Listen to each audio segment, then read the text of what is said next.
ഉരുൾപൊട്ടലിൽ ഉപജീവന മാർഗമായ ജീപ്പ് നഷ്ടപ്പെട്ട ചൂരൽമല സ്വദേശി നിയാസിന് വാഹനമായി യൂത്ത് കോൺഗ്രസിന്റെ നേതൃത്വത്തിൽ നിയാസിന് ജീപ്പ് വാങ്ങി നൽകി. ഉരുൾപൊട്ടലിൽ ആകെയുണ്ടായിരുന്ന വീടും വരുമാന മാർഗമായ ജീപ്പും തകർന്നപ്പോൾ ഇനി എന്ത് ചെയ്യണമെന്നറിയാതെ പകച്ചു നിന്നു നിയാസ്. നിയാസിന് കൈത്താങ്ങായത് യൂത്ത് കോൺഗ്രസ് ആണ്. നിയാസിന് തകർന്ന ജീപ്പിന് പകരം മറ്റൊരു ജീപ്പ് നൽകുമെന്ന് സംസ്ഥാന അധ്യക്ഷൻ രാഹുൽ മാങ്കൂട്ടത്തിൽ ഉറപ്പ് നൽകി. ആ ഉറപ്പ് സംഘടന പാലിച്ചു.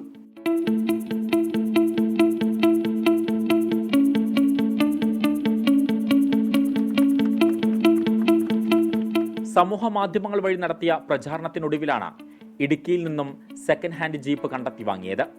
മേപ്പാടിയിൽ യൂത്ത് കോൺഗ്രസ് കളക്ഷൻ സെന്ററിൽ നടന്ന ചടങ്ങിൽ ജീപ്പ് നിയാസിന് കൈമാറി.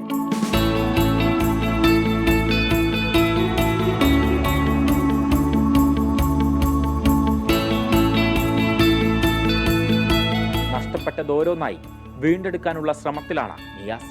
24 വയനാട്.